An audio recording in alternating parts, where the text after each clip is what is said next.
जोहार, नमस्कार। आज बीच बहस में हम बात करेंगे मानव तस्करी और बाल तस्करी को मिलाकर के झारखंड के परिप्रेक्ष्य में। झारखंड हिंदुस्तान ही नहीं, दुनिया का सबसे समृद्ध राज्य है और यह समृद्धि इसके लिए बहुत मामलों में अभिशाप बन गया है। झारखंड में जिस ढंग से दुनिया में सबसे ज़्यादा समृद्धि है, उसी ढंग से सबसे ज़्यादा कुपोषण भी है और सबसे ज़्यादा गरीबी रेखा के नीचे यही लोग जीवन यापन कर रहे हैं। ये सरकारी आंकड़े हैं, मुख्यमंत्री कई बार दोहरा चुके हैं। कुपोषण के आंकड़े 40% से अबव है। शरीर में खून नहीं है, यानी हीमोग्लोबिन की कमी है, पेट निकला हुआ है। इसकी वजह से परेशानियां हैं और सबसे अधिक मानव तस्करी भी यहीं से है, बच्चों की तस्करी यहीं से है। इसलिए भी जिस ढंग से यहाँ की समृद्धि अभिशाप बन गई है, वैसे ही यहाँ की ईमानदारी भी अभिशाप बन गई है। यहाँ के लोग ईमानदार होते हैं, इसलिए ईमानदार लोग अगर घर में नौकर बनेंगे, ईमानदार लोग अगर जाएंगे काम करेंगे, तो उनकी ईमानदारी से दूसरा कोई जो है अपना बेईमानी करके ज़्यादा से ज़्यादा धन कमा सकेगा या ज़्यादा से ज़्यादा धन बचा सकेगा। नौकर के नाम पर, नौकरानी के नाम पर, कामगार के नाम पर यहाँ से लोग ले जाते हैं और बड़े पैमाने पर उनका एक्सप्लॉयटेशन होता है।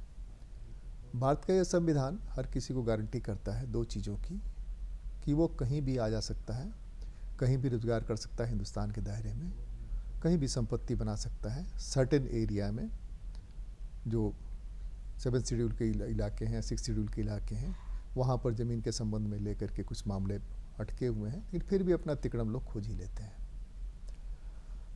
यह तस्करी झारखंड में इतनी ज़्यादा है कि सरकार को अलग से स्टेप्स लेने पड़ रहे हैं और सरकारी अमले जो हैं बस स्टैंड पर, हवाई अड्डे पर, ट्रेन्स में एडोलसेंट बच्चों को रोकते हैं, नहीं जाने देते हैं, जबकि उसका कॉन्स्टिट्यूशनल राइट है। तो वहाँ लगता है कि उसके जीवन के अधिकार, उसके जीने के अधिकार पर हमला हो रहा है। वस्तुतः उसको वहाँ जा कर के होने वाले शोषण से बचाने की कोशिश में यह धरपकड़ होती है और आए दिन मीडिया में ये रिपोर्ट आती है। क्यों है, कैसे है, सरकार क्या कर रही है, बीच बहस में आज इसी पर हम लोग बात करेंगे। हमारी कोशिश यह होगी, हमारी जो बातचीत है उसके बारे में आप भी समझें कि इस तस्करी से क्या नुकसान होने वाला है और इसको कैसे आप अपने लेवल पर भी रोक सकते हैं। हमारे साथ बात करने के लिए लीड संस्था के निदेशक हैं AK सिंह जी, स्वागत है आपका। हमारे साथ बिटिया मुर्मू हैं, दुमका में एक लाहंती संस्था है, उसकी निदेशक हैं, आपका भी स्वागत है। हमारे साथ हैं हुसैन इमाम फातिमी, जो स्पार्क संस्था के सचिव हैं। आप सबका स्वागत, सबको नमस्कार, सबको जोहार। AK सिंह जी, आप ही से मैं आरंभ करता हूँ। अगर झारखंड में दो तरह का, एक तो सेफ ट्रैफिकिंग की बात फातिमी साहब और संस्थाएं कर रही हैं कि सेफ ट्रैफिकिंग हो, उसमें कोई माइग्रेशन, उसको ट्रैफिकिंग नहीं, माइग्रेशन कहते हैं, और एक है ट्रैफिकिंग, एक है एंटी ट्रैफिकिंग। इस तरह की कई चीज़ें हौच पौच हैं। झारखंड में जो प्राकृतिक संपदा है, मुझे व्यक्तिगत रूप से बहुत सारी उम्मीदें हैं कि उससे जितने लोग अनएम्प्लॉयड हैं, उससे कई गुना लोगों को एम्प्लॉयड किया जा सकता है उसमें, अगर उसको ठीक ठाक से किया जाए, चलाया जाए। तो आपकी क्या राय है, क्यों है तस्करी और क्यों रुक नहीं पा रही है? आप ही की बात से हम शुरू करते हैं कि आपने बोला कि देश के जो 3 सबसे ज़्यादा गरीबतम स्टेट हैं, उसमें झारखंड एक है। और गरीबतम होने की वजह से जितने भी इंडिकेटर्स हैं, सोशल इंडिकेटर्स हैं, बच्चों का कुपोषण होना, लोगों को यहाँ से माइग्रेट करना, दूसरे जगहों पे जाना और वहाँ पर जाकर उनका शोषण होना, ये सारा एक इंडिकेटर है झारखंड के पूरे डेवलपमेंट सेगमेंट में। यहाँ से लोग जो माइग्रेट करते हैं वो 3-4 कारणों से माइग्रेट करते हैं। एक, यहाँ के लोग चीप लेबर के रूप में पूरे देश में जाने जाते हैं और ईमानदार के रूप में जाने जाते हैं। तो पूरे देश में जहाँ भी ये काम करते हैं, वहाँ के लोग इनको फिर दोबारा वापस बुला के ले जाते हैं, किसी न किसी तरीके से इनको मैनेज करके ले जाते हैं वहाँ पर। कभी कभी फैमिली के माध्यम से भी इनको माइग्रेट करवाते हैं। तो इस तरह से गरीबी होने, यहाँ रोजी रोजगार नहीं होने की वजह से फैमिली माइग्रेट करती है, फैमिली के साथ बच्चे माइग्रेट करते हैं, ये एक तरह का हुआ। दूसरा हुआ कि दलाल बने हुए हैं, दलाल हैं हर ज़िले में, पंचायत में एक बड़ी नेटवर्क है, और इतनी साइलेंटली ये काम करती है नेटवर्क कि बच्चे स्टेशन से पकड़े जाते हैं, बस स्टैंड से पकड़े जाते हैं, फिर 10 दिन बाद दिखेगा कि वही बच्चे उसी स्टेशन से चले गए बाहर। तो एक बार पकड़ा जाता है, घर पहुंचाया जाता है, फिर उनको भेज दिया जाता है, क्योंकि माँ बाप भी गरीब हैं और उनको लगता है कि बच्चा जाएगा बाहर तो कुछ न कुछ पैसा हमको आते रहेगा हमारे अकाउंट में, और हमारा यहाँ पर काम चलता रहेगा। तो ये झारखंड के लिए दोनों ही जो एक चीफ ह्यूमन रिसोर्स है, बाहर के लोग जहाँ भी जाएंगे आप, हम लोग जो दिल्ली में साथी लोग हैं वो भी बोलते हैं कि वहाँ की लड़कियाँ बहुत ईमानदार होती हैं, तो ये मिलेंगी क्या हम लोग घर में काम करने के लिए। और डाटा एक फिगर है, गवर्नमेंट का ही फिगर है, करीब 2.25 लाख लड़कियाँ सिर्फ दिल्ली में काम कर रही हैं, जिनका उम्र 24-25 साल तक के अंदर का है।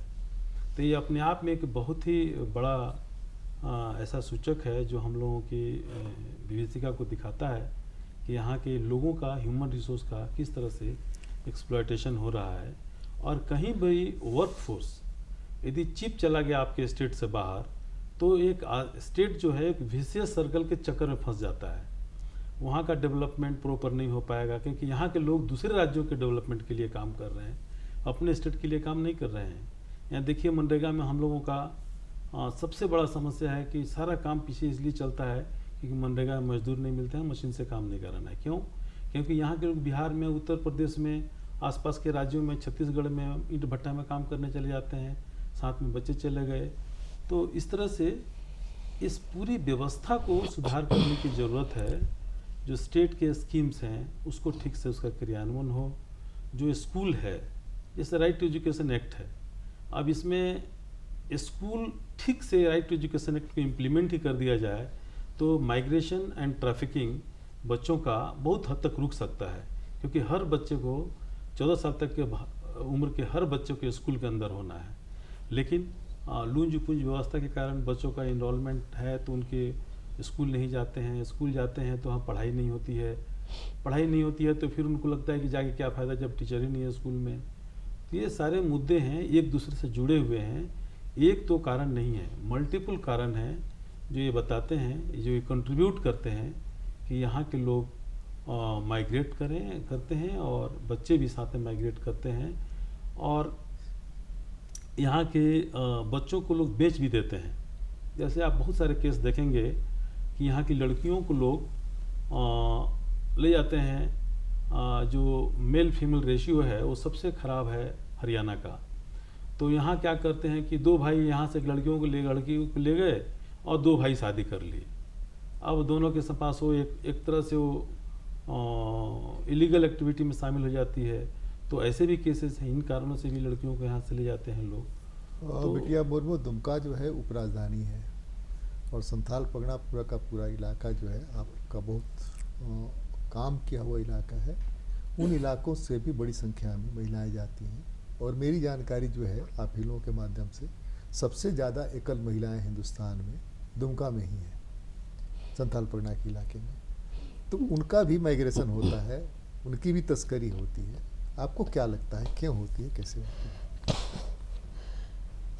संथाल परगना के क्षेत्र में विशेष करके जो संथाल आदिवासी लोग ज़्यादातर है और पहाड़िया जनजाति के लोग हैं, उसमें देखा जा रहा है कि अभी पलायन का जो संख्या है, अनसेफ पलायन सबसे ज़्यादा है, और दलाल के माध्यम से वो बाहर स्टेट में जाते हैं।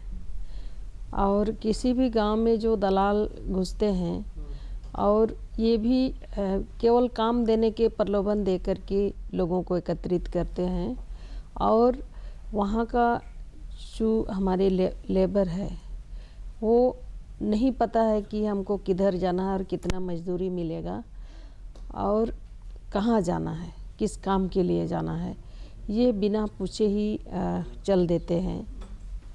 और इसका परिणाम है कि अभी संथाल परगना रीजन से इतने लोग माइग्रेंट कर रहे हैं जिसमें बहुत लेबर जो है ठगे जा रहे हैं।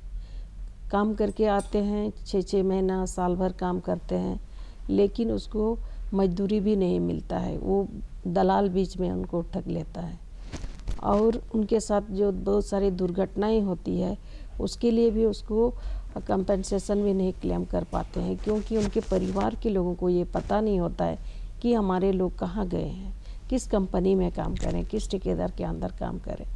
तो ये जो इस तरह का स्थिति है, ये एक तो जागरूकता का अभाव है, लोग संगठित नहीं हैं और वहाँ लोकल में इस तरह का रोज़गार नहीं मिल पा रहा है। तो इसलिए हम लोग प्रयास कर रहे हैं कि लोग जागरूक हों।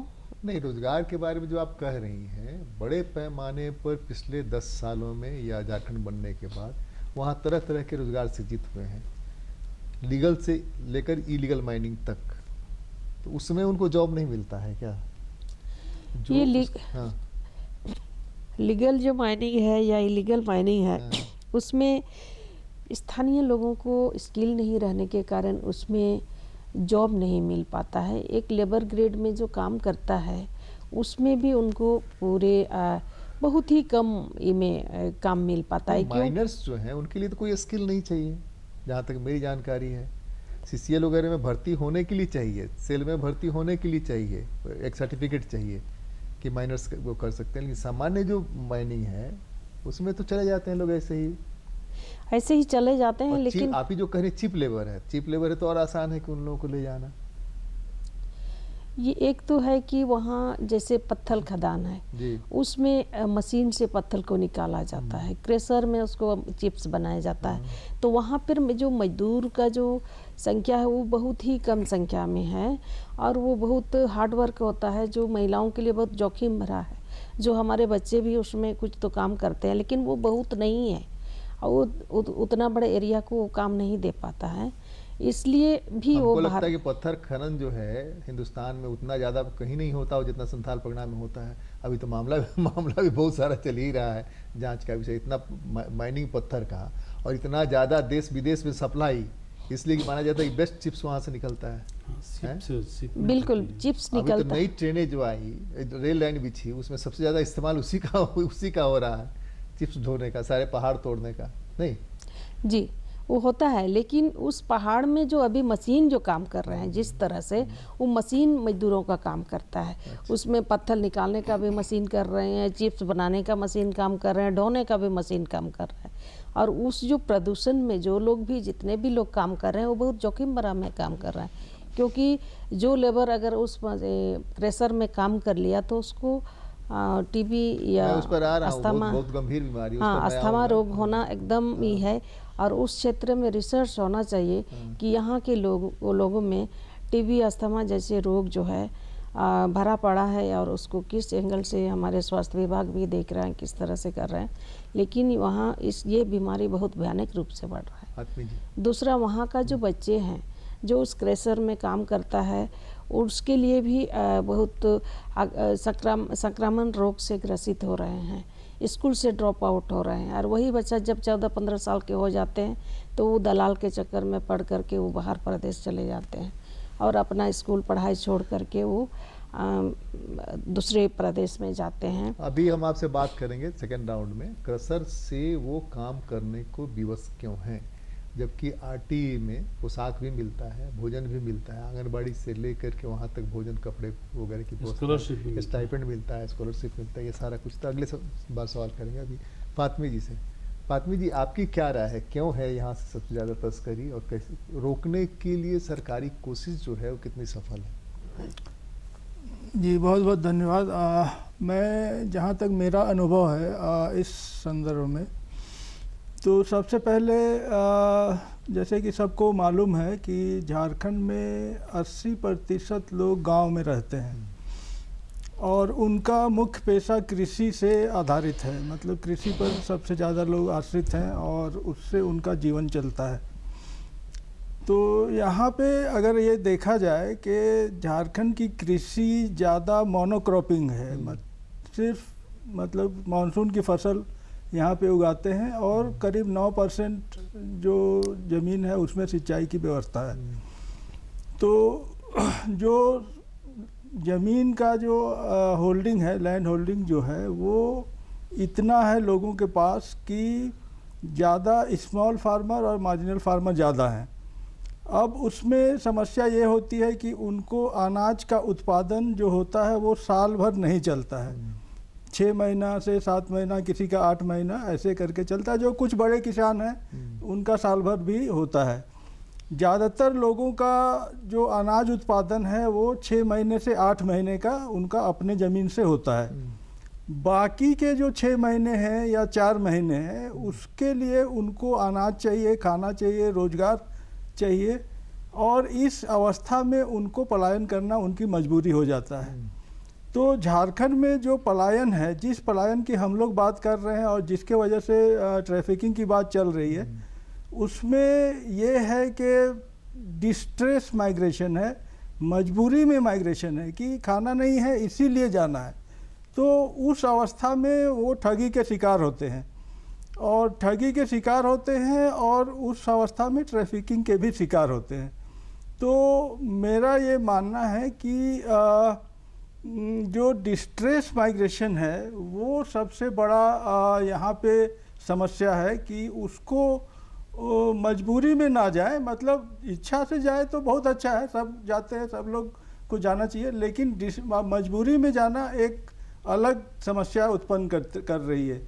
दूसरा जो मैं कहना चाहूँगा, जैसे आपने ये भी कहा कि किस तरह की सरकार की व्यवस्था काम कर रही है क्या, तो सरकार ने अभी सभी ज़िलों में एचटीयू बनाया, थाना बना है कि एंटी ह्यूमन ट्रैफिकिंग यूनिट, और श्रम विभाग से अभी रजिस्ट्रेशन काफ़ी शुरू हुआ है कि सभी लोग अगर कोई बाहर जाते हैं तो रजिस्ट्रेशन करा के बाहर जाएं, और उससे उनको कम से कम इतना होगा कि वो सुरक्षित रहेंगे, जहाँ भी बाहर जाएंगे तो सुरक्षित रहेंगे और उनका कोई नुकसान नहीं होगा और ट्रैफिकिंग पर काबू पाया जा सकेगा। तो इतना कहकर मैं चाहूँगा कि इसमें जो आपने बात बताई, हम ये कह रहे हैं कि जो दुनिया बदली है उस बदलती दुनिया में मिलेट्स आया है जो यहाँ का मूल उपज था, कम से कम पानी में भरपूर होता था, जिसके छीन जाने से कुपोषण हुआ। अगर वो रहता, दूसरे की जैविक खेती आज भी कंपैरेटिवली दूसरे राज्यों के झारखंड में ज़्यादा है। जैविक खेती के जो उत्पाद हैं उनकी कीमत बाजार में बहुत ज़्यादा है।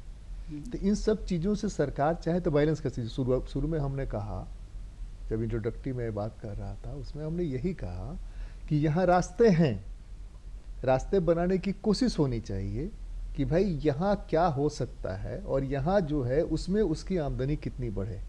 एक तीनों के लिए सवाल है। दूसरी बात यह है कि आप जो कह रहे हैं कि स्ट्रेस माइग्रेशन है, स्ट्रेस ये कह सकते हैं ट्रैफिकिंग है, उसकी वजह से ट्रैफिकिंग हो रही। मैं एकदम अलग बात कह रहा हूँ। मैं ये बात कह रहा हूँ कि लालच भी एक बड़ा कारण है जो बाजार ने पैदा किया है। हमको ये फ़ोन से नहीं चलेगा, हमको जो सबसे महंगा वाला फ़ोन है वो चाहिए। सारा फीचर यही है, फीचर में कोई बदलाव नहीं है, लेकिन हमारा स्टेटस उससे बढ़ता है जब ब्रांडेड कपड़े पहनते हैं और उसका टैग लगा के घूमते हैं, ठीक है। और तीसरे कि जब हम वहाँ से आते हैं बाहर से कमा करके, तो ये क्या नाम है, गांव में और समाज में हमारी हैसियत थोड़ी सी अलग हो जाती है। तो यह एक कारण बनता है। आपको क्या लगता है? नहीं, आप बिल्कुल आप सही कह रहे हैं कि हमारे जो पारंपरिक जो व्यवस्था थी, जो पारंपरिक हमारे अनाज थे, मिलेट्स थे या धान के वैरायटी थे बहुत सारे, वो अब उसकी जगह हाइब्रिड वैरायटी ने ले लिया है। और जो हाइब्रिड वैरायटी का जो इक्वेशन है, जो मैं समझा हूँ अभी तक, उसमें ये है कि जो हाइब्रिड, जैसे हम किसानों के साथ हम गांव में जाते हैं, खेती की लागत बढ़ जाती है। हाइब्रिड में खेती की लागत बढ़ जाती है, खेती की लागत बढ़ती है। और दूसरा ये होता है कि अपना जो ट्रेडिशनल जो हमारा बीज था, हमारा खाद था, वो लुप्त हो रहा है, लगभग लुप्त होने के कगार पर है। तो इसमें कहने का ये है कि हाइब्रिड चूँकि पेटेंट है, मतलब हाइब्रिड बीज, और हर साल बीज खरीदना पड़ता है किसानों को। और फातमी जी, हम लोग जिस देश के हैं उस देश में क्या होता था, फसल जो आता था खेत से कट के, सबसे पहला चीज़ क्या होता था, भगवान की पूजा होती थी और उसके बाद बीज निकाल के रख दिया रख जाता दिया था कोठी बेल में, बेल डेयरी में उसको रख दिया जाता था। वो तो सिरे से गायब हो गई। बिल्कुल अब हम बीज के लिए कंपनियों पर डिपेंडेंट हैं, बिल्कुल सरकार की जी हुजूरी पर डिपेंडेंट हैं। जी जी जी हम ये कह रहे हैं कि आज भी कुछ लोग हैं, जैसे कि ट्रिपुल एक करके संस्था थी दुमका में, अब बताएंगी बिटिया जी क्या स्थिति है उसकी। उन्होंने वेराइटीज ऑफ सीड्स इकट्ठा कर रखे हैं। जी उस सीड्स को मल्टीप्लाई किया जा सकता है, नहीं जी रास्ते हो सकते। हम ये कह रहे हैं कि माइग्रेशन है, स्ट्रेस माइग्रेशन भी है और जो लालच से हो रहा है वो भी है। दोनों को हटाने के लिए हम अपने यहाँ एक बेहतर रोजगार दें तो यह एक रास्ता हो सकता है। और दूसरे कि हमारा जो कॉन्स्टिट्यूशनल राइट है कि हमको लगता है कि दिल्ली में या मद्रास में या लखनऊ में जाकर के हमको बेहतर रोजगार मिल सकता है, बेहतर, तो हमारा राइट है, हम करेंगे। बिल्कुल तब इस पर जो आपका खर्च हो रहा है, इसके लिए स्टेट एक्सचेकर जो जा रहा है वो सब बचेगा ना। नहीं, इसमें एक और चीज हम कहना चाह रहे थे। जी। आपने बिल्कुल सही कहा कि एक तो लागत बढ़ा है। हाँ, हाँ। कृषि में जो लागत है वो काफ़ी बढ़ गया है, हाँ। कई गुना बढ़ के बढ़ गया है। दूसरा चीज हम ये कहना चाह रहे थे कि जो कृषि में हमारा कंट्रोल था, मतलब हमारे किसानों का जो बिल्कुल कंट्रोल बिल्कुल था, बिल्कुल बिल्कुल वो कंट्रोल अब मल्टीनेशनल्स के हाथ में चला गया है। तो बिल्कुल। मतलब ये है कि जो बीज आज हमको 300 रुपये किलो मिल रहा है, अगर उस बीज की कीमत वो मल्टीनेशनल्स अगर वो बढ़ा देंगे या 500 कर देंगे या 1000 कर देंगे तो भी लेना पड़ेगा, विकल्प नहीं। तो भी लेना पड़ेगा। यहीं पर एक चीज और हम जोड़ दे रहे हैं, जो उस सबसे भयावह अगले 10 सालों में होने वाला है, और वो है पानी। जी सारी नदियां सूख गई, हम्म, झरने सूख गए।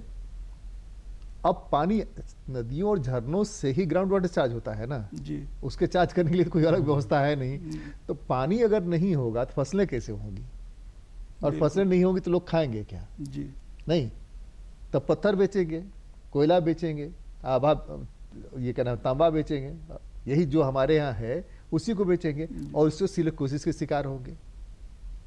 अभी तक सिलिकोसिस पर झारखंड में बहुत अच्छे से काम शुरू नहीं, काम की शुरुआत है सिलिकोसिस।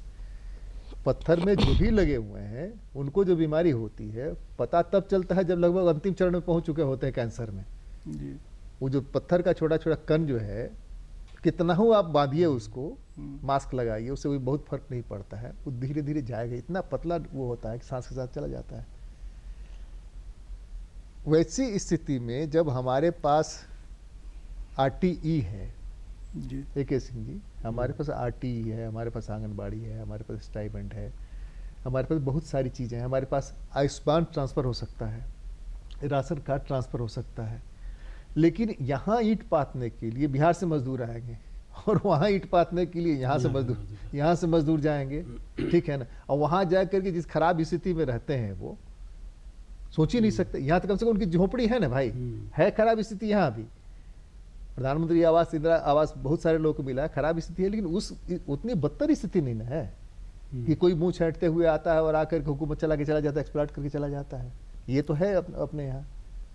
दूसरे की गांव में तमाम ग्राम सभाएं और पंचायत प्रतिनिधियों को छोड़ भी दीजिए तो गांव का एक व्यक्ति नहीं है जो नहीं जानता हो कि आदमी यहाँ से एक जो दिख रहा था बहुत दिन से लापता है, इसलिए कि वहाँ सबको हाल चल, क्या जी बहुत दिन से दिख नहीं रहा फलाना, नहीं पता तो है, नहीं आप छुपा रहे हैं। तो ये जब तक क्लियर नहीं होता है कि हम सहयोग करें शासन प्रशासन को इन सब चीज़ों को रोकने के लिए, तो शासन प्रशासन पर जो भरोसा होना चाहिए वो भरोसा नहीं बनता है क्या? ऐसा है कि 4-5 बहुत ही कॉम्प्लेक्स इशू है इसमें। जी, ये एक ऐसा बहुत सीधा साधा इसका निष्कर्ष नहीं है। निष्कर्ष नहीं है, क्योंकि मल्टीपल फैक्टर्स को कंट्रीब्यूट करते हैं। जी, जैसे आपने बोला कि यहाँ के मजदूर बिहार के भट्टा में जाते हैं, बिहार के मजदूर यहाँ आते हैं। नहीं, यहाँ से यूपी जाते हैं, यूपी वाले भी बिहार आते के मुंशी यहाँ आते हैं, अच्छा, और यहाँ के मजदूर जाते हैं वहाँ पे। देखिएगा सारे भट्टा में मुंशी हैं बिहार के लोग, लेकिन जो नीचे काम करने वाले हों, चाहे यहाँ हो चाहे वहाँ पर हो, सभी लोग आदिवासी लोग हैं। हम लोग तो भाटाओं में घूमते रहते हैं, उनके बच्चों को पढ़ा भी रहे हैं। यहीं पर आप गिरिडीह में देखिए, कोडरमा में और गिरिडीह में हम लोग जो बच्चे माइका माइंस में काम करते हैं उनको भी लेके हम लोग काम कर रहे हैं। तो 4-5 स्तर पर समझने की ज़रूरत है चीज़ों को। एक है स्तर है कि जो यहाँ के संसाधन हैं उनको कैसे मजबूत किया जाए यहाँ के रोजगार के लिए, चाहे वो जल, जंगल, जमीन, जैसे पानी का आपने सवाल उठाया। आप रांची शहर के अंदर देखिए, बचपन में जब हम लोग साइकिल लेके घूमते थे तो 52-55 तालाब तो हम लोग गिने हुए हैं अपने। आज आप 30-35 तालाब भी रांची शहर के अंदर नहीं गिन मिलेगा। सकते। लोगों ने मल्टी स्टोरी बना दी, बिल्डिंग बना दिए। आप जब नौकरी और कर रहे सरकार ने थे, उसकी बाउंड्री इतनी बढ़ा दी कि ये बरसात का पानी है तो उसमें जाएगा। आप जब कुकर में पहले जाते थे देखते थे एक बड़ा एरिया तालाब था, डिस्टिलरी था। सब लोगों ने मिलकर कैसे पिछले 7-8 साल में ख़त्म कर दिया उसको, जिसके वजह से पूरे एरिया का नलकूप जो है मार्च तक सूख जाता है आज की डेट में। फिर मिली भगत से जितने भी नदी नाले थे उनका इंक्रोचमेंट हो गया झारखंड में। एक हरमू नदी थी, पूरा नाला बन के रह गया। स्वर्ण रेखा पूरी दुनिया में, देश में जानी जाती है। वहाँ के जाके पानी को आप मुंह में नहीं लगा सकते, इतना झाग और इतना गंदगी है उसमें। सारे नाला उसी में गिराए जाते हैं और उससे किनारे किनारे लोग थोड़ा सा ज़मीन लेते हैं और पूरा नदी के किनारे तक अपना घर बना लेते हैं, बाउंड्री कर देते हैं। तो वाटर रिसोर्सेज को हम लोग मार रहे हैं, हर जगह पे मार रहे हैं, चाहे गांव हो चाहे शहर हो। दूसरा है कि जो यहाँ के लोगों के स्किल के हिसाब से काम होना चाहिए था, जैसे हम ला के सरकार भी बांट रही है हाइब्रिड सीड। अब हाइब्रिड सीड करने के लिए जो टेक्निकल नो होना चाहिए हमारे लोगों को नहीं है। हमारे लोग गोड़ा धान लगाने में सक्षम है, उनको वहाँ पानी की व्यवस्था कीजिए, गोड़ा धान लगाएंगे, जिएंगे, गोड़ा की मांग भी है बाजार में, मांग है, बहुत अच्छी मांग है। तो आपके जैसे शुगर वाले लोग हैं उनको खरीद के मंगाते हैं उसको। चाहिए। तो ये इस तरह से जो हमारा एग्रीकल्चरल प्रैक्टिसेस है, धीरे धीरे धीरे धीरे सरकार ने अनप्लान्ड तरीके से मल्टीनेशनल कंपनियों के हाथ में सौंप दिया है। तीसरा हमारा एक बड़ा एरिया था एनिमल हस्बेंड्री का, रोजगार के लिए। आप देखेंगे कि हर घर में 10-12 बकरी है, बैल है, मतलब 2-3 लाख का तो सामान आज की डेट में हर घर में आपको मिलेगा। तो उस पर जितना ध्यान दिया जाना चाहिए था, जितने हॉस्पिटल होना चाहिए, जिस तरीके से वैक्सीनेशन होना चाहिए था एनिमल्स का रूरल एरिया में सरकार के द्वारा, जो बचपन में हम लोग देखे हुए हैं कि यहाँ का एनिमल हस्बेंड्री कितना अच्छा काम करता था, लेकिन आजकल डॉक्टर नहीं है, जगह खाली हैं, दवाई नहीं मिलता है, वैक्सीनेशन नहीं होता है। जहाँ पे हम लोग जैसे संस्थाएं कर रहे हैं वहाँ पे तो हो रहा है, नहीं हो रहा है। तो आप मान के चलिए कि एक परिवार से 2 बकरी भी साल बीमारी से मर गई तो 20,000 चला गया उसका। इसी 20,000 को बढ़ाने के लिए सरकार पूरी ताकत लगाए हुए है। ये छोटा इनिशिएटिव है लेकिन करोड़ों बचा सकते हैं हम लोग। नॉन टिम्बर फॉरेस्ट प्रोड्यूस है जो यहाँ के लोगों का एक बड़ा आधार है।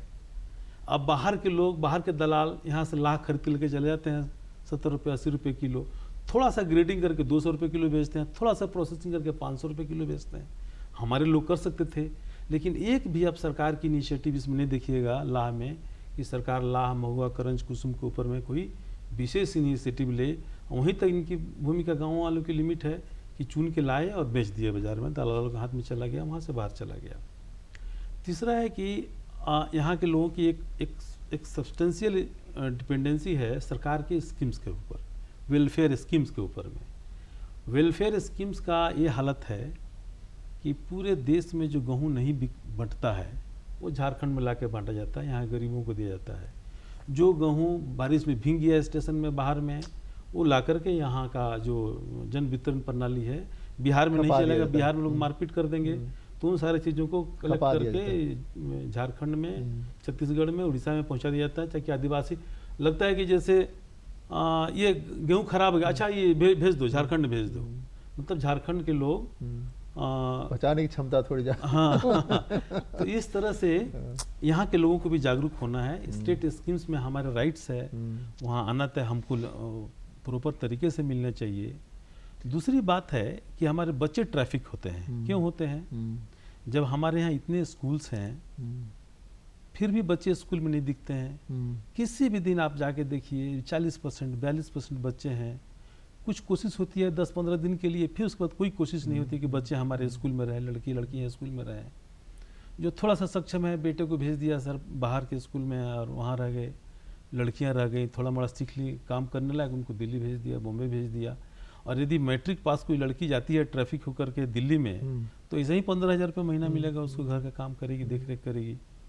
तो इस तरह से पिछली सरकार ने कोशिश की थी कुछ रोजगार देना कि 6,000 रुपया मद्रास में जाए काम करिए। चेन्नई अभी में। सरकार के माध्यम से लोग गए हैं। 6,000 रुपये में क्यों जाएगा? आपको जान भाई? के आश्चर्य होगा कि हम लोग तो काम कर रहे हैं स्किल मिशन के में, स्किल को हम लोग यदि 12,000 से कम होगा तो हम किसी को नहीं भेजते हैं जो ट्रेन करते हैं, लेकिन सरकार के हाथ से दिया गया रोजगार, यहाँ से 15,000 12,000 बोल के ले जाया जाता है, बोला जाता है कि रहने का जगह देंगे, रहने में 5,000 काट दिया, खाने में 4,000 काट दिया, 9,000 काट दिया, हाथ में 7,000 थमा दिया, अब बोला 15,000 का आपका ये पैकेज है। तो दिखने में 15,000 दिखा, लेकिन हाथ में कितना मिला उसको? रहने का व्यवस्था नहीं है, एक और बेड रहता है, हम लोग जाके देखे भी हैं, बेड के ऊपर बेड 3 तला बेड होता है, उसमें सोते हैं, उसके लिए आप 4,000 रेलवे में जैसे स्लीपर होता है, स्लीपर में अपना। तो एक कैपिटलिस्ट व्यवस्था में हम यदि कोशिश करें कि सब कुछ ठीक ठाक हो जाए झारखंड में, तो ठीक नहीं होगा। नहीं, उसमें हम आपको एक एग्जांपल देते हैं। टाटा के ये थे वाइस चेयरमैन थे ऋषि मोदी, मैंने उनका इंटरव्यू लिया था, तो उस इंटरव्यू में हमने उनसे एक ही सवाल पूछा था जो सबसे ज़्यादा हाईलाइट हुआ। वो सवाल ये था कि ये बताइए कि आपके यहाँ हड़ताल क्यों नहीं होती है? तो उन्होंने बोला कि हमने अपने आदमी छोड़ रखे हैं, जो मजदूर किस बात पर सुनगुन कर रहे हैं उसको पूरा करना है बिना उनके हड़ताल किए, और मजदूर जब खुश रहेगा तो हमारी समृद्धि ऐसे ही बढ़ेगी, कारखाने का उत्पादन ऐसे बढ़े। यह भी एक थॉट हो सकता है, ये भी एक थ्योरी है, ये भी एक बेस्ट है। है। हाँ नहीं, हाँ, ये भी एक थ्योरी है कि आप लोगों के ग्रीवांसेस को सिस्टम के अंदर एड्रेस करते रहिए, तो लोग उद्दोलित नहीं होंगे और काम भी होगा। और आज देखिए टाटा अपने आप में एक बहुत ही समृद्ध कंपनी है, कहीं किसी का शोषण नहीं दिखेगा आपको, जहाँ भी काम करते हैं तरीके का काम करते हैं, तरीके से लोगों को सपोर्ट करते हैं। तो ये सारा इश्यूज है कि थोड़ा ये एक आदमी के काम नहीं है, ये मिलजुल के सरकार और सिविल सोसाइटी के लोग मिलजुल के काम करें, तभी इसका हम लोग इसको रोकने का ईमानदार होना तो अच्छी बात है ना भाई। ईमानदार को ले जाकर दुकान में बेच देना तो अच्छी बात नहीं है। नहीं, ईमानदार होना अच्छी बात है, लेकिन उसकी बिक्री खरीद बिक्री अच्छी बात नहीं है। तो ये जो है हमारे यहाँ जो चीज़ है उसी पर बेस्ड करके हम रोजगार, सम्मानजनक रोजगार क्यों नहीं ढूंढ सकते हैं, ताकि ये तस्करी या पलायन रुके। पलायन यहाँ शिक्षा में भी है, बड़े पैमाने पर शिक्षा में पलायन होता है। यूनिवर्सिटीज़ में इतने बड़े पैमाने पर स्कूल्स में एडमिशन्स हुए हैं कि उनका जो इंफ्रास्ट्रक्चर है वो बर्दाश्त नहीं कर पा रहा है, लेकिन अटेंडेंस जो है उसमें 30%, 20%, 40% डिग्री चाहिए। कई जगह आपको बोर्ड मिल जाएगा, बगैर कोई परीक्षा पास किए आप एमए की डिग्री हमारे यहाँ से आके ले लीजिए। बीटेक का डिग्री भी मिल रहा है। वो अब डिग्री आप दीजिएगा, डिग्री के घूमेगा वो, घर में जो पूंजी था उसको झोंक दिया डिग्री खरीदने के लिए, तो उसके बाद में 12,000 में अगर कोई ले जाता है 15,000 में वहाँ पर, तो चला जाएगा सीधा सीधी। ठीक है भाई, बाप भी खुश कि वहाँ से 2,000 रुपया हमको भेज रहा है, जो घर में को पैसा नहीं आ रहा है। नहीं आएगा तो दोस्तों के भी स्टेटस भी, चलो तुमको आज बैठाते हैं, चलो खिलाते पिलाते हैं, आज मुर्गा कटेगा, आज खसी कटेगा। हाँ बिटिया जी बताइए रास्ते क्या है? एक तो जो स्थिति है यहाँ की, जो हमारे इन लड़कियों से एक बार आपसे बात कर रहे थे, इन लड़कियों से आपकी बातचीत हुई है जो जाती हैं महानगरों में, महानगरों से लौट करके आती हैं, उनका क्या एक्सपीरियंस है? जो लड़कियां जो जाती हैं बाहर काम करने के लिए, एक तो जाने का जो कारण है सबसे ज़्यादा है यहाँ उस तरह का रोज़गार नहीं मिल पाता है। दूसरी चीज़, समाज से एक तरह से वैसे कटे हुए लड़की भी जाती है।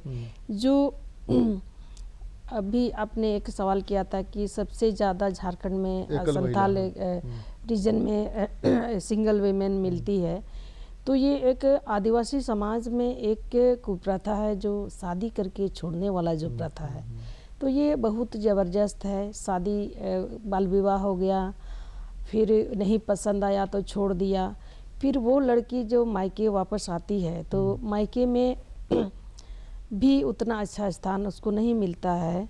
एक तो माँ पिताजी रहते हुए तक उनको अच्छा से सब परिवार में मान सम्मान देता है। CNT-SPT में राइट तो है नहीं उसको। और इसके बाद से वो लड़की मतलब समाज से वंचित हो जाती है, परिवार से वंचित हो जाती है, तो वो अपना जीविकापार्जन के लिए जहाँ भी उसको काम का ऑफर मिलता है वो चली जाती है।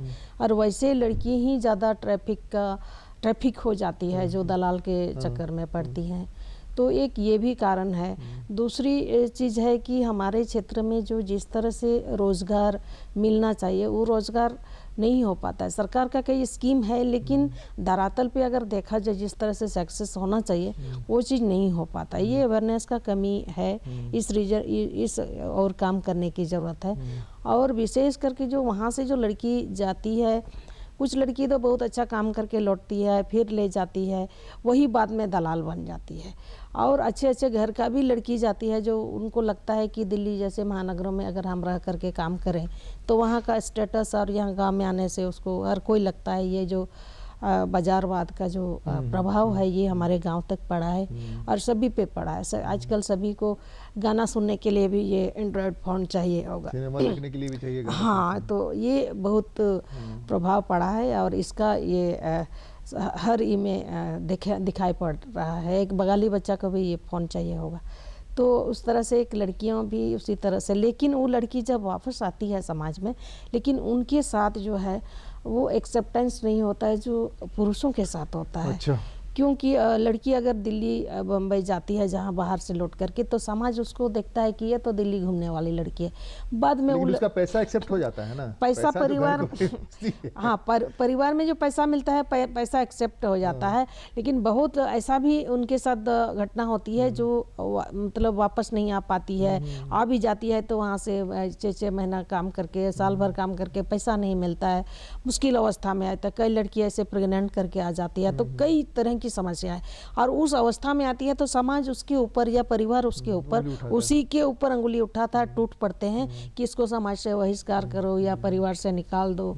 तो वैसे स्थिति में लड़की एक तो गलत कदम उठाती है, किसी के साथ भी चली जाती है या अपना आत्महत्या करने का कोशिश करती है। और आज के तारीख में जो भी घटनाएं होती हैं वैसे समाज से कटे हुए लड़कियों के साथ ही होती है। तो ये समाज में एक सोचने की ज़रूरत है और इस पर काम करने की ज़रूरत है कि मतलब कॉन्स्टिट्यूशन राइट जो है सभी को गरिमापूर्ण जीवन जीने का हक है। लेकिन आप किसी एक आधी आबादी जो समाज में जो है उनको आप कट करके नहीं जा सकते हैं।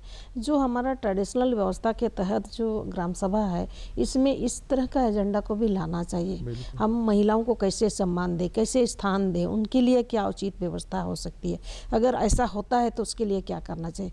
तो मेरे विचार से ऐसे सामाजिक अगुवा है जो हमारे ग्राम सभा को चलाता है, ग्राम के जो प्रबुद्ध लोग हैं, इस तरह की सोच होना चाहिए, इस तरह के विचार होना चाहिए और ग्राम सभा में हमारा एक एजेंडा होना चाहिए। और दूसरा जो हम इतनी सस्ती लेबर जो हमारे यहाँ से जो लेबर जा रहे हैं, क्योंकि हम यूनिटी में नहीं हैं, इसीलिए हमको ठगे जा रहे हैं। इतना हम सरल हैं, इतना सरल स्वभाव के हैं और इतना ईमानदार है, ये ईमानदारी का फायदा ये दूसरे लोग उठा रहे हैं। अगर हम गांव में एक यूनाइटेड होके इसके लिए बार्गेन करें, आप ले जा रहे हैं, हम ऐसे गलत लोगों के साथ नहीं जाएंगे, कोई रजिस्टर्ड एजेंसी के साथ जाएंगे तो हमारे लिए अच्छा है। हमको जाने से नहीं रुकना चाहिए। हर कोई जाता है अपने कमाने के लिए, परिवार चलाने के लिए, लेकिन ये जो ठगी का जो शिकार होते हैं ये अव्यवस्थित है हमारे समाज, इसलिए हमको ठग रहे हैं। महिलाओं को बिटिया जी ले जा रही हैं सेफ माइग्रेशन की तरफ, हम सेफ माइग्रेशन की ओर। आप बताइए फातिमा जी, आप उस्ताद हैं इसके सेफ माइग्रेशन के। जी मैं 2-3 चीज़ें मैं इसमें खास करके कहना चाह रहा हूँ कि एक तो झारखंड को सोर्स एरिया माना जाता है, यहाँ से लोग बाहर जाते हैं और ड्यूरिंग मतलब माइग्रेशन के दरमियान सोर्स, ट्रांजिट और डेस्टिनेशन, ये 3 एरिया होता है जहाँ पे लोग ठगे जाते हैं, सोर्स में भी और ट्रांजिट में भी और डेस्टिनेशन में भी। कहीं पे भी ट्रैफिकिंग का शिकार लोग होते हैं। अब यहाँ पे अगर हम लोग झारखंड की बात कर रहे हैं तो चूँकि झारखंड सोर्स एरिया होने की वजह से यहाँ से जब लोग बाहर जाते हैं तो जैसे बिटिया जी कह रही हैं कि हम लोग को नहीं रोकना चाहिए, मैं भी यही कह रहा हूँ कि नहीं रोकना चाहिए। लेकिन जो ट्रैफिकिंग हो रहा है या पीछे हुआ या अभी हो रहा है, उसको तो ट्रैफिकिंग को तो हम लोग रोकना चाहिए, बिल्कुल हमको, सरकार को, समाज को। और उसको रोकने के लिए कोई एक फार्मूला शायद नहीं है कि एक फार्मूला हम लगा के सरकार साथ ने में- तक फार्मूला बनाया है ना, जी। ट्रैफिकिंग रोकने के लिए सरकार ने अपने सिस्टम को ट्यून किया है। जी, जी, जी। और कई सारे इन्फोर्समेंट एजेंसी जो है जी। बनाए हैं, टीम जी, बनाई है जी। जो इन्फोर्स करती है कि जी। हम नहीं ले जाने देंगे। ठीक है ना, सरकार ने कहा कि रजिस्ट्रेशन कराइए, जी। लेकिन जो दलाल है वो रजिस्ट्रेशन करने नहीं देता है, और जो पढ़े लिखे लोग हैं वो जैसे इसमें आते हैं दलाल को किसी न किसी रूप में रोक लेता है। नहीं, रजिस्ट्रेशन वाले में, इसलिए कि रजिस्ट्रेशन कराते ही जवाबदेही बढ़ जाएगी। थाना में नहीं, थाना में भी लिखवाना है। हाँ, सरकार की जवाबदेही बढ़ जाएगी जी। और जो ले जा रहा है उसकी भी जवाबदेही बढ़ जाएगी। हाँ, तो उसमें ऐसा है कि रजिस्ट्रेशन सिर्फ कर लेने से जैसे सुरक्षित पलायन के लिए उन्होंने रजिस्ट्रेशन का सिस्टम बनाया। शुरू हुआ है, इस्तेमाल हो रहा है। और दूसरा ये है कि उसके बावजूद भी ट्रैफिकिंग कम नहीं हो पा रही है, हाँ। रुक नहीं रही है। तो मेरा ये मतलब मानना है कि सिर्फ कानून बनने से या कानून लागू हो जाने से उतना काफ़ी नहीं है। बिल्कुल, बिल्कुल। मैं ये कह रहा था कि उसके लिए हर आदमी की जिम्मेदारी है, एक समाज की, एक इंडिविजुअल की, एक हर आदमी की उसमें जिम्मेदारी है कि अगर वो किसी को कुछ पता चलता है तो तुरंत वो बताएं। उसके लिए आगे मतलब कदम बढ़ाए, जो भी एजेंसी, इन्फोर्समेंट एजेंसी, उसको बताएं। उनको बता। जी, वो लोग गुप्त भी रखते हैं, नाम वो गुप्त नहीं, रखते हैं। हाँ। एक पॉलिसी भी बना था स्टेट में, वो अभी ठंडे बस्ते में है। जब ये कोविड का आया था तो लोग जो माइग्रेंट लेबर को संभाल नहीं पा रहे हैं, देखा गया कहीं पर किसी तरह का डाटा नहीं है किसी के पास में, ना सरकार के पास कोई डाटा है, ना कोई एनजीओज़ के पास कोई डाटा है। तब एनजीओ और सरकार ने मिल करके कुछ कोशिश किया हम लोगों ने एक सर्वे करने का, तो करीब 7.5 पौने 8 लाख लोग आए वापस, और बाद में और 2-3 लाख लोग आए, तो 12 लाख टोटल लोग आए वापस। सभी का एक ही कहना था कि हम लोग जब गए या जहाँ रहते हैं वहाँ की स्थिति बहुत ख़राब है। जब ये समस्या ख़राब हुई, सबों ने हम लोग को छोड़ दिया। जिनके यहाँ हम लोग काम करते थे उन्होंने भी नहीं छोड़ दिया। कोई इंश्योरेंस नहीं है, कोई व्यवस्था नहीं है वहाँ पे 10 दिन खाने मकान का भाड़ा तो चुका नहीं सकता था। हाँ, तो चल दिया वहाँ से चल दिया। खाने क्या का करें? पैसा था नहीं कि 3 महीना खाने के लिए, 1 महीना खाने के लिए इंतजार लगा करता के है। कब तक बंद रहेगा कुछ पता नहीं खाना चलेगा। मिलता, पैसा होने के बाद खाना नहीं मिल रहा था। जी, तो सरकार ने एक पॉलिसी, उसमें हम लोगों ने आइडिया दिया था और एक पॉलिसी बनी है कि सोर्स पे प्रॉपर डॉक्यूमेंटेशन हो इनका, स्टार्टिंग फ्रॉम पंचायत, थाना, और फिर इनको जहाँ जा रहे हैं भेजा जाए। ट्रांजिट की सेफगार्ड होगी, कहीं पे भी कोई दिक्कत होगा तो इतना नंबर पे कॉल करते ही वहाँ की सरकार, वहाँ की पुलिस एक्टिव होगी पूरे ट्रांजिट में।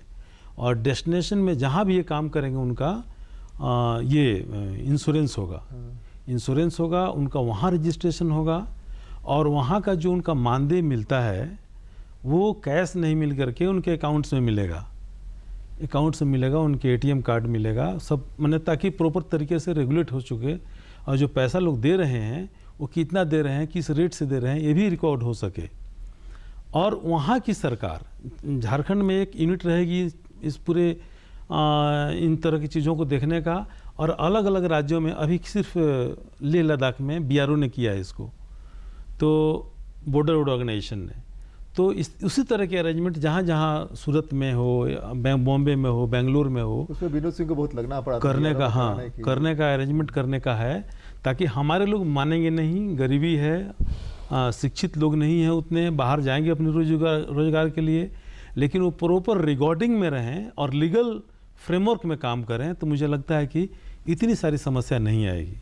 कहाँ पर है, अब जैसे BRO ले जाती है, BRO ट्रेन ही भेज दिया, सारे लेबर्स को ले गए उन्होंने, ट्रैक कर सकते हैं ना? हाँ, उनको ट्रैक कर सकते, एक आदमी का रिकॉर्ड है, उनके पास रिकॉर्ड है, पेमेंट उनके अकाउंट में हो रहा है, तो ऑलमोस्ट एक रेगुलर हैं, वो रोड में काम कर रहे हैं, लेकिन रेगुलर एम्प्लॉयमेंट हो गया उनको। और जब ये धान लगने का समय होगा वही ट्रेन लाके उनको छोड़ देती है, और फिर समय खत्म होगा तो उनको लेके जाएगी। तो इस तरह से थोड़ा रेगुलेट करने की जरूरत है इन सारे ग्राम सभा और पेशा 98 में स्वतः लागू हो जाना था, जो कानून था उसके हिसाब से, कि अगर आप सरकारें इम्प्लीमेंट नहीं करती हैं, लेकिन झारखंड में अभी भी चल ही रहा है कि पेशा को कैसे लागू करना है। तो पेशा लागू करने से कोई फर्क पड़ता है क्या? ग्राम सभा को राइट मिलने से कोई फर्क? ग्राम सभाएं अब आने वाले दिनों में इतना सक्षम, इतनी मजबूत हो सकती हैं क्या कि कंट्रोल उनका बना रहे? बिल्कुल। अगर पेशा पूरी रूप से लागू हो जाती है जब ग्राम सभा अपने स्वतः सारा निर्णय करना शुरू कर देंगे तो बहुत सारा समस्या निपटान हो सकता है, बशर्ते ग्राम सभा को जो संचालित करने वाले जो लोग हैं, अगवा है, उनको भी कैपेसिटी बिल्डिंग का ज़रूरत है। बहुत मैडम असल चीज़ तो वही ना है, कैपेसिटी बिल्डिंग। अब ग्राम सभाएं क्या है आज के दिन में, ठप्पा लगाने की वो बन गई हैं, हैं ब्लॉक से लेके जो भी अफसर है वो ठप्पा वहाँ में दलाल का बहुत डोमिनेंस रहता अभी है। तो अभी जो ग्राम सभा हो रही हैं ये तो सरकारी ग्राम सभा है, और एक तरह से जो हमारा परंपरागत जो अगवा है ग्राम सभा का, जो पैसा क्षेत्र में जो लीडर का जो राइट है, वो चीज़ हो ही नहीं रहा है ना। तो एक तो उनको कैपेसिटी बिल्डिंग का ज़रूरत है। आपका क्या अधिकार है, क्या कर्तव्य है, ये सारा चीज़ में काम सरकार ने आपको राशन की व्यवस्था की, तो राशन लेने तो आपको जाना पड़ेगा ना। यानी कि जो आप पेशा में कह रही हैं कि जो अगुआ लोग हैं वही अगर अपने से आगे बढ़ के अगुवाई नहीं करेंगे तो सरकार या दूसरे लोग क्यों चिंता करेंगे उसकी कि वो अगुवाई करे। बाकी लोग तो कर रहे हैं अपने तरफ से, कुछ संस्थाएं हैं जो अपने तरफ से कोशिश करती हैं, तो उनको अगुआ तो अपने बनना पड़ेगा ना। हाँ, ये इस तरह का सोशल संस्था काम कर रही है और ग्राम सभा को मजबूत करने के लिए काम कर रहे हैं कि ग्राम सभा के लोग इस अपना दायित्व और कर्तव्य को समझें और ग्राम सभा को सही से करें और अपना गांव का विकास के लिए एक वर्क प्लान बनाएं, किस तरह से हमको आगे बढ़ना है। तो ये एक शुरुआत है। आपकी जानकारी में संथाल परगना या झारखंड में कहीं भी इस तरह की कोई ग्राम सभा है जिसने सचमुच वैसा कुछ करके दिखाया हो? जी, अभी हम लोग ने शुरू किया है दुमका जिला में काटीकुंड ब्लॉक में, और उधर सुंदरपाड़ी और लेटीपड़ा में भी शुरू हुआ है, जिन्होंने हम लोग ग्राम सभा का एक नियमित बैठक कर रहे हैं, प्रैक्टिस निर्मला करवा। पुतुल तो कर रही थी अपने यहाँ, जब मुखिया बनी थी निर्मला पुतुल अपने यहाँ कर रही थी, वो भी कर रही हैं। और भी ऐसे कई संस्था है जैसे लाहंती बदलाव फाउंडेशन, प्रभा, इस संस्था है जो इधर संथाल में हम लोग कर रहे हैं। तो अभी ग्राम सभा बैठक शुरू कर दिया है, ग्राम सभा बैठक कर रहा है, निर्णय भी ले रहा है। ग्राम सभा सचिवालय बना लिया है कि हमें ग्राम सभा सचिवालय में बैठक करना है, उसमें मिलना है, ज़रूरी संबंधित डॉक्यूमेंट उसमें दस्तावेज रखा गया है, उसका रजिस्टर नहीं था, जो सरकार का जो वर्कर होते थे वही ले जाते थे, उसी में साइन होता था। लेकिन अभी ग्राम सभा अपना रजिस्टर बना लिया है, जो भी डिसीजन करता है उसमें लिखता है और उस प्रस्ताव को भेजता है सरकार को, पंचायत को भेजता है। तो ये एक शुरुआत है, बहुत ही छोटे पैमाने पर हम लोगों ने शुरू किया है और ये मजबूत हो रहा है ग्राम सभा। तो इस तरह से अगर हम लोग बड़े फलक में काम करना स्टार्ट करते तो ग्राम सभा मजबूत होगा और आगे के दिनों के लिए ये एक पैसा क्षेत्र में अच्छा ग्राम सभा हो सकता है। लेकिन इसमें कई चीज़ अड़चन है, जो ग्राम सभा बहुत कुछ नहीं कर पा रहा है कि अभी तो जब पैसा पूर्णतः लागू नहीं है, लेकिन पैसा लागू हो जाने के बाद हमको लगता है ये बात बन सकती है, बनेगी। फातमी, जो सिस्टम है अपने यहाँ, सरकारों ने जो सिस्टम बना रखे हैं रोकने के लिए, पलायन और तस्करी दोनों रोकने के लिए, वो सिस्टम फंक्शनरी कैसे होगा, कैसे बनाया जाए उसको?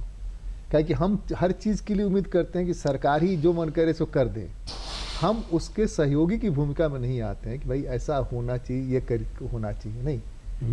जी, जैसे एक तो पॉलिसी का जहाँ तक बात है, मतलब यहाँ स्टेट का पॉलिसी, जैसे झारखंड स्टेट के लिए, तो झारखंड स्टेट ट्रैफिकिंग बिल 2016 में वो उस पर काम हुआ था। तो उसमें प्रावधान बने हैं, सबसे उसमें इनपुट लिया गया था, मतलब एनजीओ से भी, समाज के कार्यकर्ताओं से, बाकी बाहर के लोगों से भी लिया गया था। तो वो एक बिल है जो ट्रैफिकिंग बिल है, अगर उसका पूरी तरह से इम्प्लीमेंटेशन राज्य के अंदर हो जाता है तो उसमें सारे प्रावधान अगर उसमें किए हुए हैं और उससे हमको लगता है कि काफ़ी मदद मिलेगी।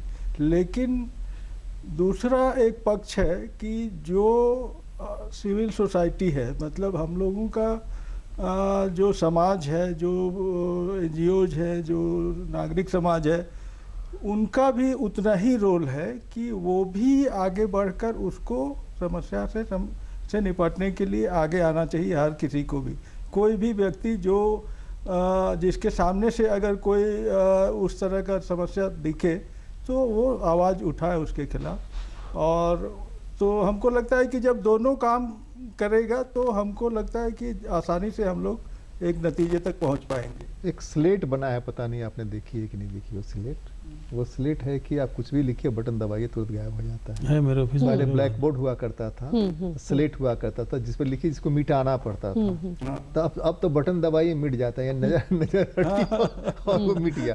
हम ये कह रहे हैं उसको रखने के लिए पॉलिसी तो है, पॉलिसी है, तो पॉलिसी इम्प्लीमेंटेशन जो है, यह जो भारतीय लोकतंत्र है जनता से, जनता द्वारा, जनता के लिए है जी। लेकिन कुल मिलाकर के चलता ये है कि सरकार जैसे चाहती है, जिस हिसाब से हम उसी हिसाब से चलते चलाते हैं। कुछ लोग सक्षम हैं, कुछ लोग दबंग हैं, वो लोग अपने हिसाब से चीज़ों को थोड़ा बहुत मोड़ लेते हैं। हमको यह रोकना है, यह कंक्लूड करना है। चलिए कंक्लूड आप ही करिए। हाँ, तो ये जो मेरे समझ से जो मुझे लगता है कि ये मुद्दा बहुत ही क्रिटिकल है, और 4-5 जो सभी ग्रुप्स स्टेक होल्डर को मिलकर सभी स्टेक होल्डर को, चाहे वो एजुकेशन डिपार्टमेंट हो, एनजीओज फोर्स हो, पंचायती राज इंस्टीट्यूशंस हो, और गवर्नमेंट के लाइन डिपार्टमेंट्स हो, ये सभी जब मिल करके प्रयास करेंगे और ईमानदार प्रयास करेंगे। ऐसा है कि जब हम लोग खबर दिए कि यहाँ पर 10 बच्चों को हमने देखा है, ये लेके जा रहे हैं लोग, थाना गई, पुलिस गई, वहाँ से उनको पकड़ा, फिर उनको अपने घर गंतव्य स्थान में बस में बैठा दिया, फिर 5 दिन बाद चला गया, दूसरे रूट से वो लेके चला गया। अब जिसने पकड़ाया उसके लिए क्या प्रावधान है, यदि इस तरह गलत काम में दोबारा पकड़े जाएंगे तो उसका क्या प्रावधान होगा। तो कानून बहुत कड़े बने हैं, कानून है, भी हो सकता है। कानून बहुत कड़े होने से एक और समस्या होती है ना कि सरकार उसको इम्प्लीमेंट नहीं करना चाहती है, कि हमारे वोटिंग पे भी असर पड़ेगा, जहाँ के लोगों की जीवन जीविका है माइग्रेशन के ऊपर में, और बाहर जाके रोजी रोजगार के ऊपर में। पूछ करके मैं खत्म करूँ, इसलिए मेरा समय खत्म हो रहा है। ग्राम सभाओं और ग्राम पंचायतों को अगर अकाउंटेबल बनाया जाए तो बात थोड़ा ज़्यादा बनेगी क्या? हाँ, मुझे लगता है कि ग्राम पंचायत, ग्राम सभा को एम्पावर करने की ज़रूरत है, और पंचायती राज इंस्टीट्यूशंस के जो काम हैं, 29 काम हैं, उसमें इसको भी जोड़ने की ज़रूरत है कि जो भी ट्रैफिकिंग यहाँ से होगी, मानव तस्करी होगी, उसकी भी जिम्मेवारी, देख रेख की जिम्मेवारी है पंचायतों की, जो अभी नहीं है। तो इस तरह से मुझे लगता है कि फ़र्क पड़ेगा सब लोग काम करें। यह झारखंड, जिसको कि अमार सोनार झारखंड भी बोलते हैं, आपका भी है, हमारा भी है, इस मुल्क का भी है, और ये बच्चे भी उसी मुल्क के, उसी राज्य के, हमारे और आपके हैं। इन बच्चों से ही यह भारत बनेगा।